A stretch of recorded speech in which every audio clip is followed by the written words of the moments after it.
Bhante, you said that mental illness was on a spectrum. Would you say the same about sexuality? This is a growing opinion in the US. That's an interesting question. I've never gotten that question before. I like that question. I would right away think that on an ultimate level, absolutely, but realistically, no.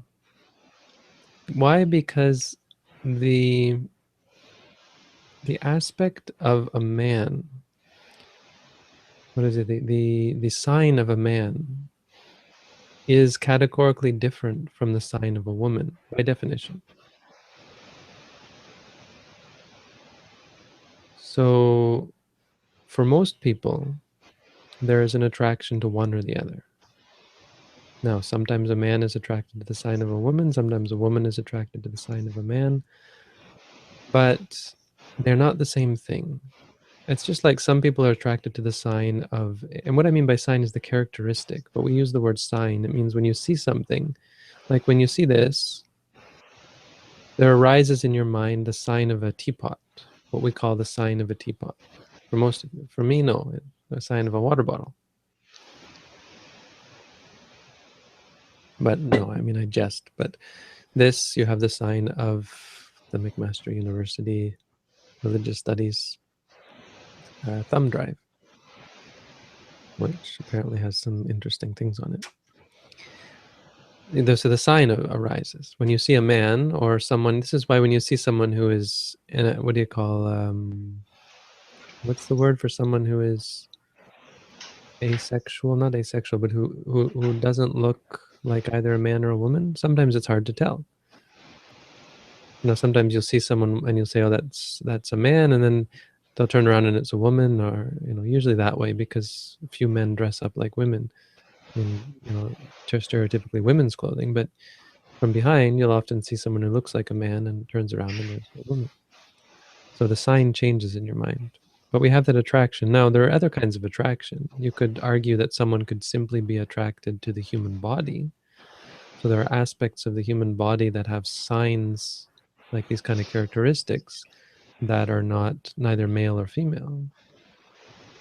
So there are other ways of being attracted sexually to get a sexual arousal. Well, people can, I think, what could you argue? There's sexual arousal towards what? Pain? Could you argue that? People get sexually aroused by pain? Asexual pain? I don't know. Like, not gender-based? Masochists, right? But I think masochism's probably usually still associated with the fact that it's someone of the opposite gender or the same gender who is hurting you. Or that's, yeah, that kind of thing. So it's not a spectrum in the same way at all, really. Because mental illness by spectrum, I just mean it's made up of mind states that are intense or less intense, right? But when we're talking about attachment, like there's attachment to heroin and there's attachment to cocaine, and those are two different they're two different categories of attachment, because a person who is attached to heroin wants heroin. They don't want cocaine.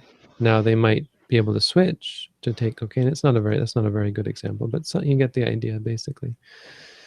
Man and woman are two different things. So I think it's going to always be more rare for people to be attracted to both genders. Now, that being said, one person can develop attraction to both genders, and we see that happening. It's becoming more and more blurred as bisexuality becomes a thing and people are less fixated on, I only like this gender. So they're reborn probably again and again as the same gender, who is again and again attracted to the opposite gender. We're seeing less of that, and more of this bisexuality. So it's becoming harder to really tell what your sexuality is, and that's reasonable. From a Buddhist point of view, that makes perfect sense, because it's not, God didn't make us one way or the other. God doesn't want us, you know, it's nothing silly like that. One is not more moral than the other, or anything silly like that. But there are to understand, you have to understand the mechanics of it, and it's different from mental illness. It's got different way of working, except that underneath it's still based on, it's still a mental illness. Sexuality is a mental illness. Boom, there you go. So it is.